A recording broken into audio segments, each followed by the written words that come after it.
Salut tout le monde et bienvenue dans un nouvel épisode du Bureau des Histoires.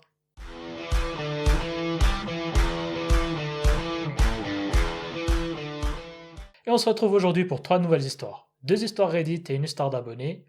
Mais avant toute chose, pour ceux qui nous regardent sur YouTube, n'oubliez pas de vous abonner à notre chaîne, de mettre un like et d'activer la cloche parce qu'on sort 2 vidéos par semaine. Et si vous nous écoutez sur votre plateforme préférée, n'hésitez pas aussi à vous abonner et à prendre quelques secondes pour nous mettre un avis 5 étoiles parce que ça nous aide énormément à faire grandir le projet.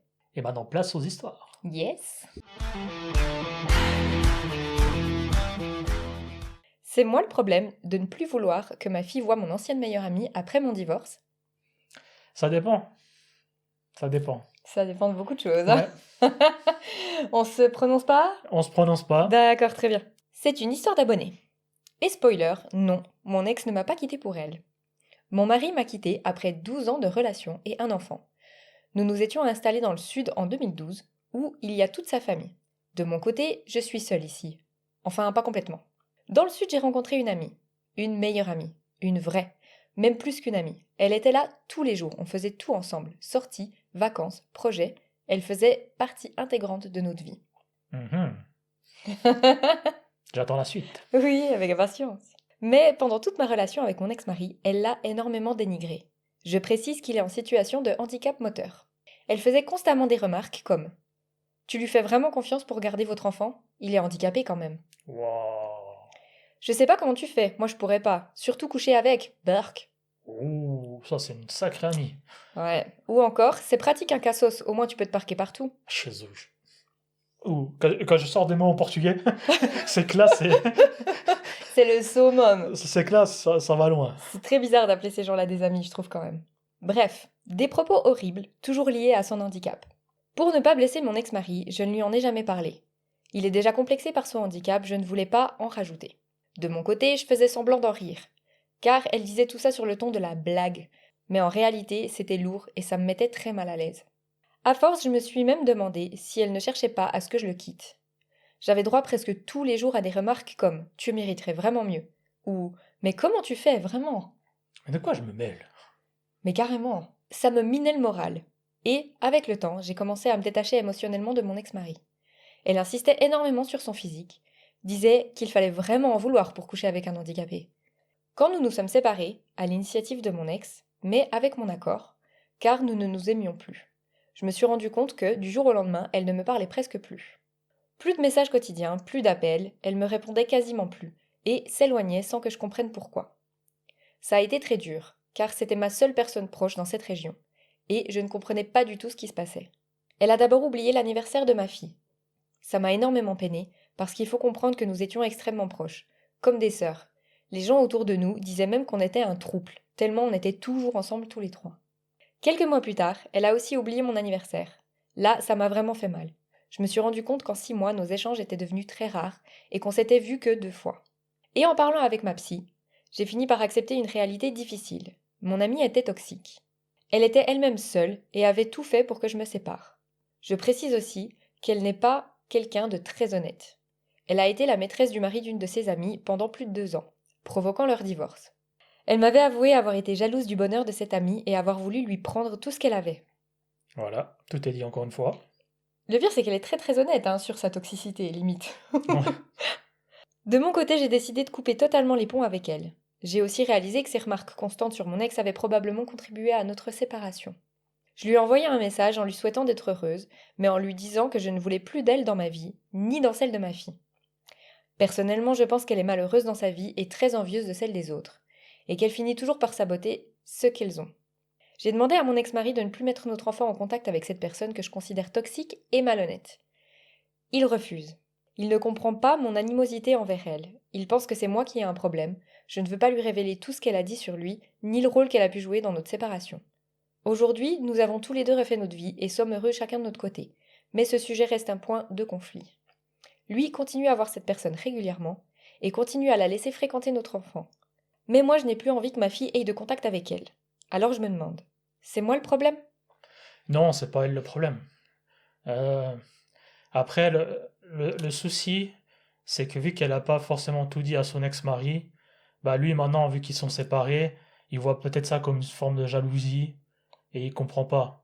Et maintenant, elle peut plus revenir là-dessus et puis dire ouais, mais tu sais pas ce qu'elle disait avant, elle a dit ça, ça, ça, parce que ça fait un peu ouais, t'essaies de trouver des excuses pour justement que je prenne mes distances de cette personne qui est là pour lui apparemment. Et après, ne pas vouloir que sa fille soit en contact avec cette personne, moi, je trouve ça logique.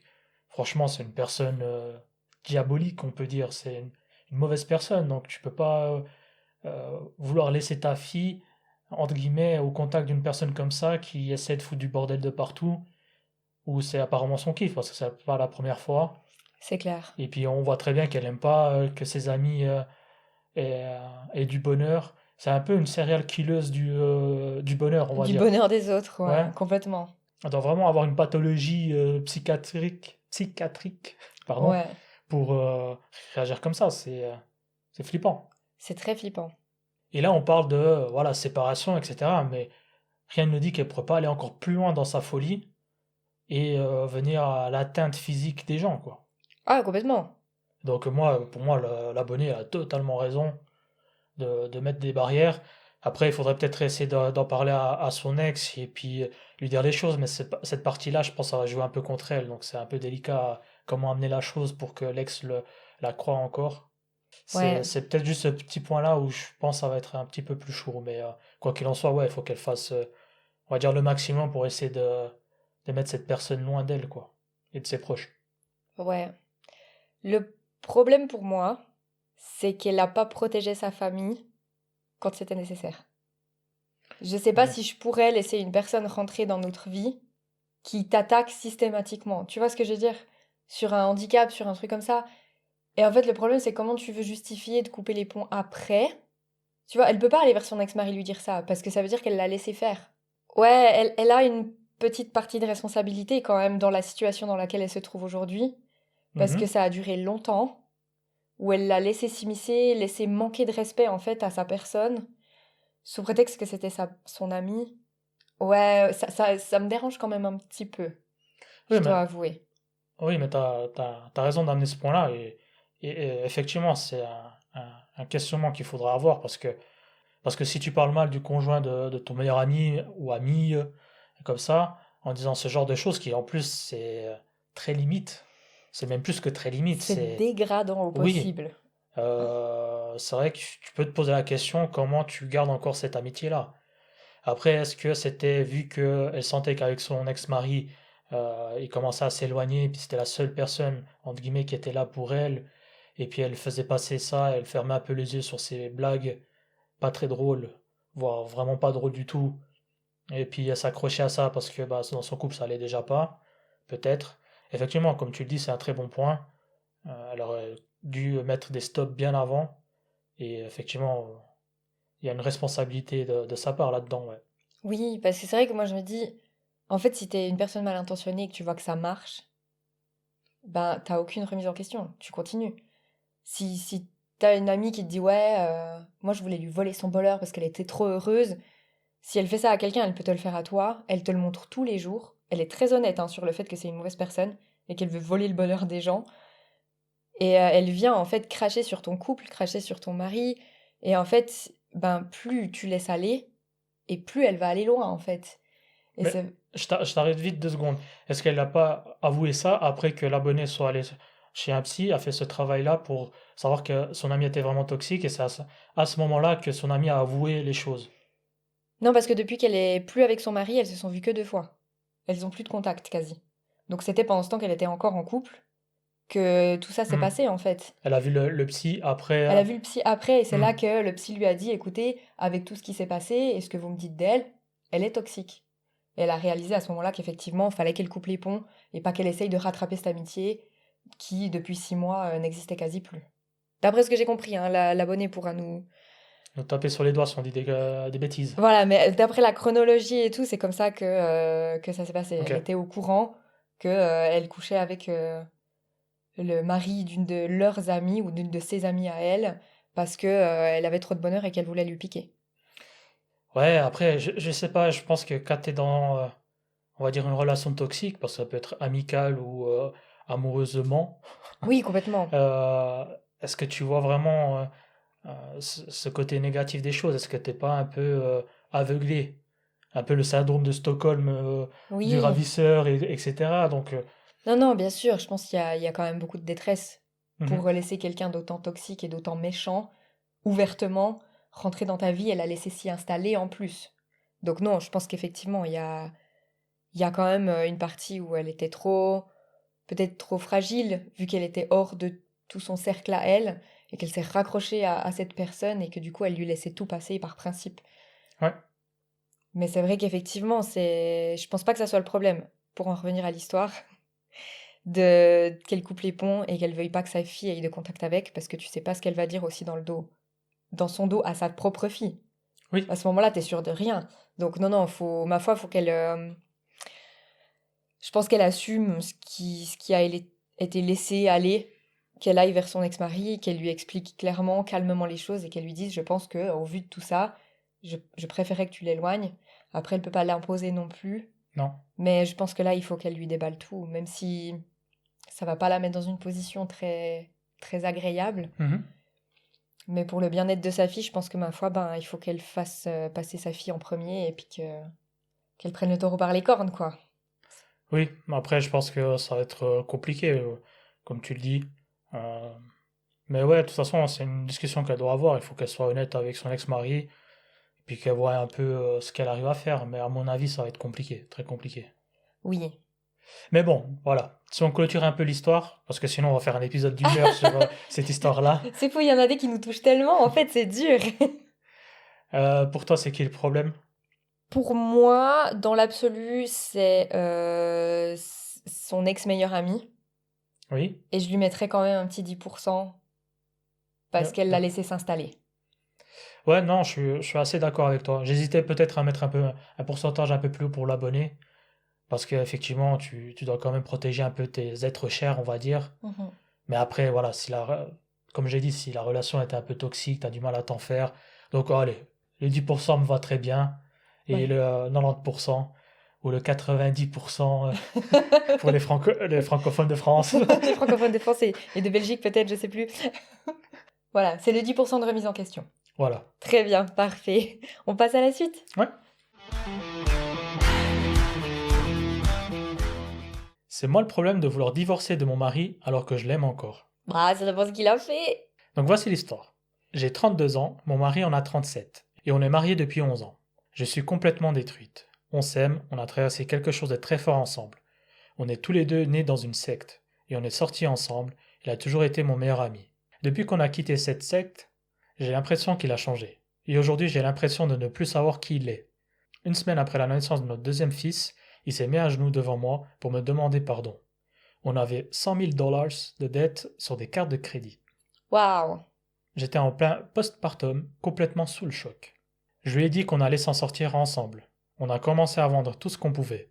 On a vendu mon van, demandé de l'aide à la famille, fait un prêt sur la maison, et en un mois, on a réussi à descendre à 50 000 dollars Waouh. de dettes, évidemment. Oui, mais c'est la moitié, quoi. C'est quand Oui. même énorme. Depuis 2 ans, je fais tout pour vivre de la manière la plus stricte possible. Je suis mère au foyer, je prépare presque tous les repas, je m'occupe de la maison, de nos 2 enfants en bas âge et d'une petite ferme familiale. Je vends même des œufs à côté pour aider. Je ne me fais jamais plaisir, je ne dépense quasiment rien pour moi. Oui, j'ai pris du poids, mais c'est lié à un problème médical qui rend les choses très difficiles.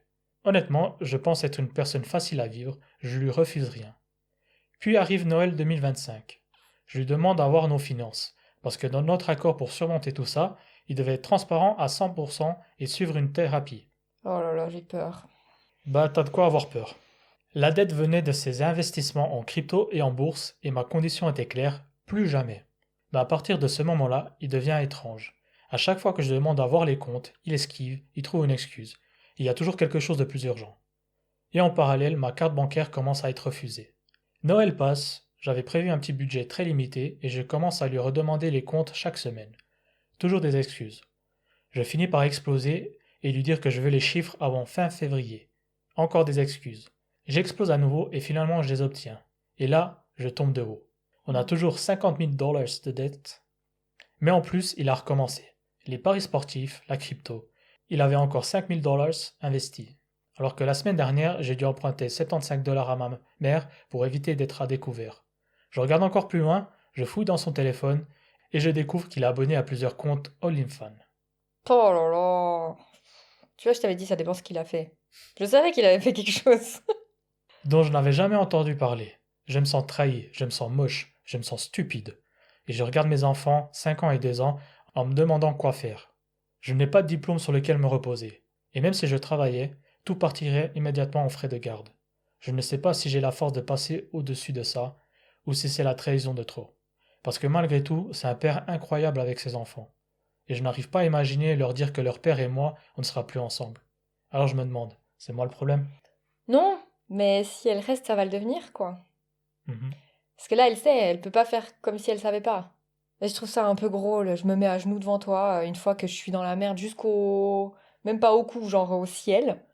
Et puis, je te demande pardon, mon Dieu, pardon. Mais en fait, je suis absolument pas sincère, vu que derrière, je recommence. Donc, sa psychanalyse, à mon avis, il l'a jamais faite. Ou très mal. Voilà. Et puis, derrière, ça ne l'embête pas de recommencer à balancer toute sa famille comme ça à terre, quoi. Et c'est un père incroyable avec ses enfants. Du coup, non, je suis désolée, mais non. Si ça te dérange pas de ruiner ta famille et de risquer en fait que tes enfants terminent dans des situations de précarité maximum, pour moi, non, t'es pas un très bon père, quoi. C'est vrai. Après, la première partie où il demande pardon, bah, il a pu réaliser à ce moment-là qu'il avait fait une grosse connerie et qu'il essaie de rembourser, de faire des investissements pour se refaire et puis qu'il s'est loupé. Mais c'est vrai qu'après, par la suite, il arrange pas son cas. Après, c'est toujours la problématique avec les addictions. Parce qu'une fois que tu es Addict? addict, voilà, je cherchais le mot, mais effectivement, c'est tout simple. Une fois que tu es addict à quelque chose, ben, malheureusement, c'est très dur de stopper.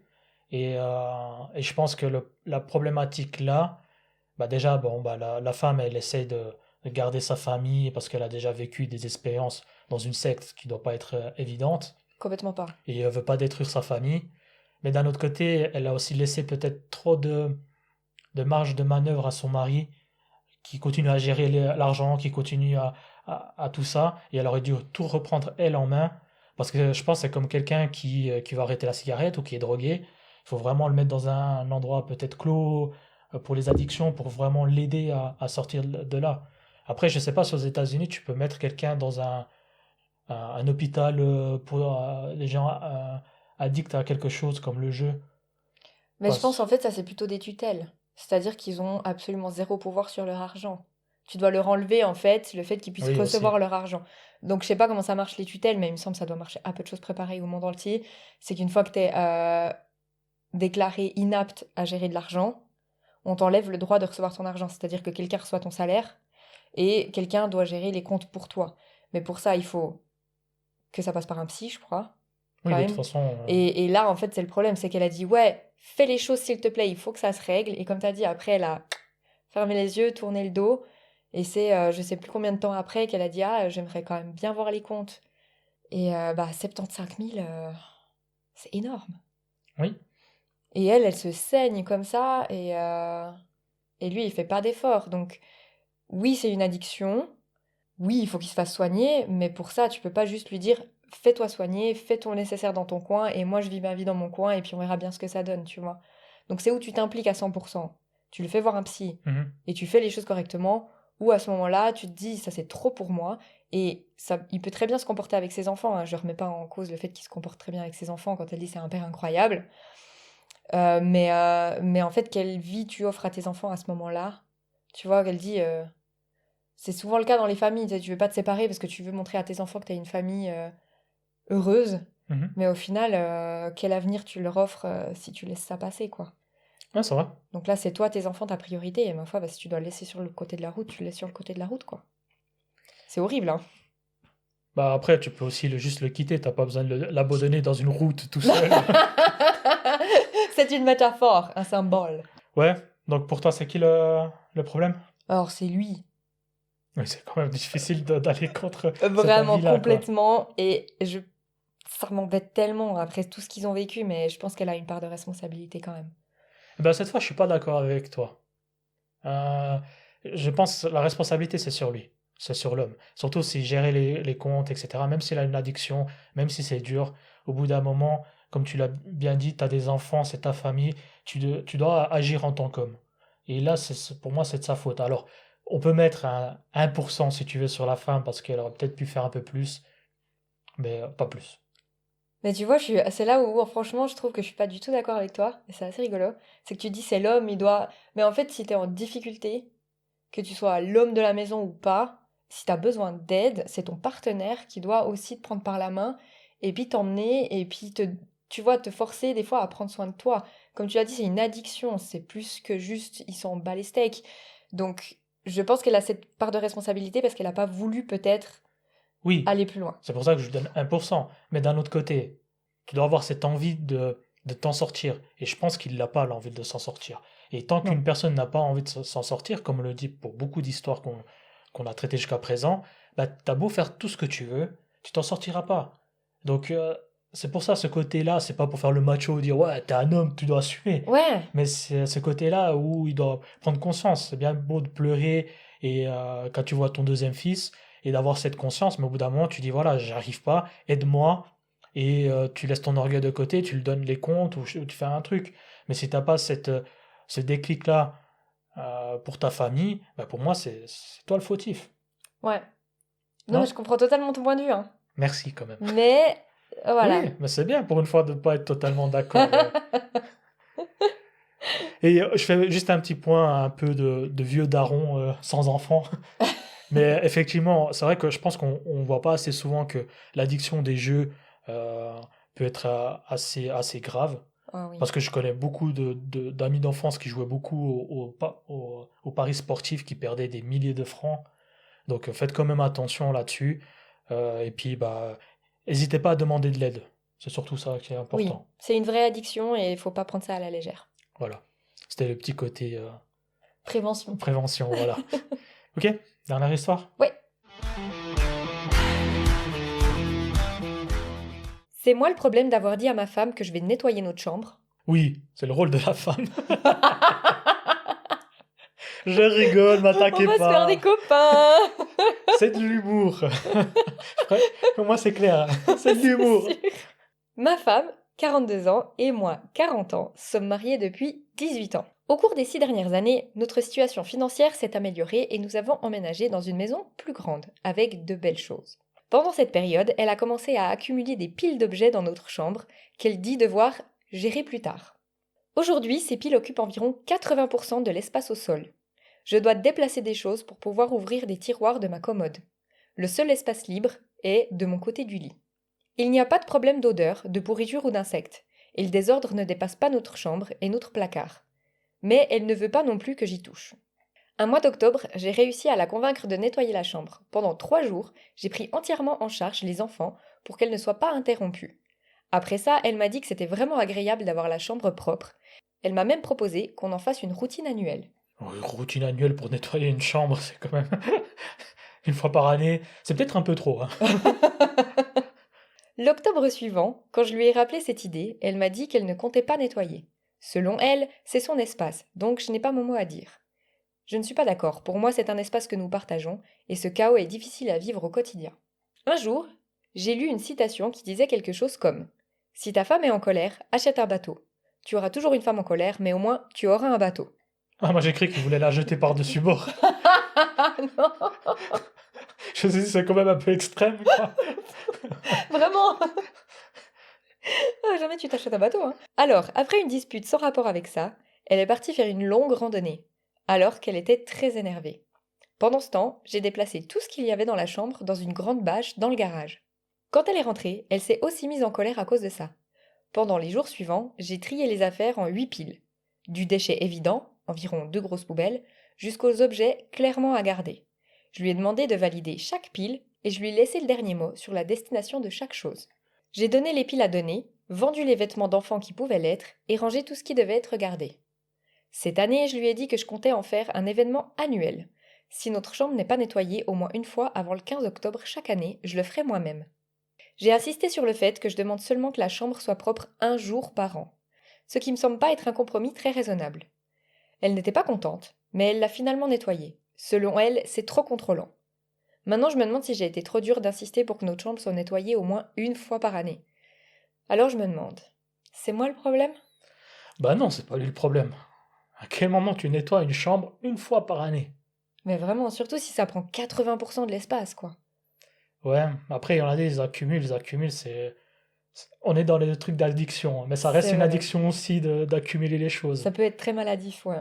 Après, bon, il a déjà de la chance, si c'est que la chambre, il s'en sort déjà pas trop mal, parce que s'ils ont une maison, ça pouvait être débordé de partout. Mais c'est vrai que là, c'est problématique, hein. C'est compliqué, hein. Je pense que là aussi, bah, il faut qu'il essaie de convaincre sa femme d'aller voir un psy pour essayer de contrôler ce côté-là. Parce que ouais, moi je le comprends tout à fait. Franchement, avoir du bordel de partout, c'est chiant. Après, ce qui est chiant aussi, c'est de faire le premier pas pour nettoyer. Parce que quand tu as Oui, beaucoup de choses à nettoyer, bah, au bout d'un moment, tu laisses tomber, tu baisses les bras, tu laisses s'accumuler. Je peux comprendre. Mais une fois que tu as fait le premier pas, tu as nettoyé la première fois, après, c'est beaucoup plus facile de garder les choses propres. bien sûr. Mais après, quoi qu'il en soit, il faut nettoyer une fois par semaine les champs quand même. Ouais, surtout que là, il dit, je dois déplacer des piles de trucs pour aller dans ma commode. Les rats morts. Non, donc non, c'est un espace partagé et tu dois aussi respecter ton conjoint par rapport à ça. Après, si c'était dans une pièce à elle, à la rigueur, ce qui s'y passe dedans, c'est Non, le même problème une de pièce à elle, personne. non. Ça reste leur maison, leur endroit de vie. Tu peux pas. Tu dois quand même faire un compromis. Je suis d'accord pour faire un compromis entre chacun. Si quelqu'un est très, on va dire, ordonné et l'autre est un peu bordélique. Mais de là à être un peu bordélique et accumuler des choses et ne pas être contente parce que tu veux garder ta chambre non nettoyée pendant des années, c'est quand même bizarre, quoi. Ouais, surtout comme il dit, il demande juste un jour par an, parce qu'après, elle en remet. Donc c'est juste un jour par an pour la ranger et après, elle a le droit d'en remettre. Après, j'ose espérer qu'ils font quand même la poussière autour de tout ça, au moins une fois ou toutes les 2 semaines, et pas juste une fois par année, quoi. Oui, mais tu peux pas nettoyer une chambre correctement si t'as Oui, des mais piles de voilà. trucs partout, donc je pense qu'ils font le minimum. Mais Après, je me demande, est-ce que c'est pas des sacs à main qu'elle a partout, par exemple au-dessus de la garde-robe, ou des choses comme ça. ouais, non, c'est marqué vraiment des piles d'objets, quoi, qu'elle doit gérer plus tard. Les sacs, c'est pas des trucs que tu dois gérer plus tard, c'est des trucs nécessaires à ton quotidien. Ah, ok. C'est la différence. C'est pour ça que j'ai remonté. Fallait Ok. vraiment voir la différence. Non, c'est parce que, voilà, ma chère femme a beaucoup de sacs, J'ai pas tant de sacs que ça, j'en ai une dizaine, je pense, ou maximum. une dizaine, mais ils sortent jamais au-dessus du placard, ils sont là depuis Mathusalem, comme on dit. Bah oui, mais au moins, si un jour j'en ai besoin, ils sont là. Oui, c'est vrai, Sinon, je vais devoir en racheter. on va régler nos comptes après. Spoiler, les sacs vont rester là. Donc voilà. Non, pour clôturer, on va dire, cette histoire, c'est vrai qu'on n'a pas eu trop de débats parce que je pense que tout le monde est d'accord avec nous que le problème reste malheureusement la femme et le côté bordélique qu'elle a Ouais, et d'accumulation des choses. oui. Oui, je pense pas que ça soit déraisonnable de demander de le faire une fois par année. Je pense Non, même pas du ça tout. plutôt vraiment raisonnable parce que ça pourrait être fait 3 à 4 fois par année minimum. Oui, je suis d'accord. Ok. Bon bah voilà, vous n'hésiterez pas en commentaire à nous dire c'est qui le problème de ces 3 histoires parce qu'on arrive déjà à la fin de cet épisode. Donc c'est tout ce qui vous reste à faire, nous donner votre avis. Et vous pouvez aussi vous abonner sur nos différentes plateformes. Donc, on est sur Facebook, étonnamment. Wouh! On est sur Instagram et évidemment sur TikTok. On arrive bientôt aux 10 000 followers. Donc si vous ne nous suivez pas, venez vous abonner parce que l'objectif c'est les 10 000 d'ici, allez, avant l'été. D'ici avant l'été, c'est plutôt pas mal de le dire comme ça. Et n'hésitez pas, soyez pas timides. C'est vrai qu'on a un peu de la peine pour le moment à avoir beaucoup de débats sur YouTube, mais vraiment n'hésitez pas, on est là pour ça. Et si vraiment vous trouvez pas votre public sur TikTok, ça débat non-stop. Oui. Et sur Instagram aussi, ça commence à bien débattre. Donc voilà, vous avez toutes les Allez-y, informations. Faites-vous plaisir et faites-nous plaisir surtout. voilà. Et nous, il nous reste plus qu'à nous retrouver au prochain épisode. On y va comme ça? Yes, Allez, bye bye! bye!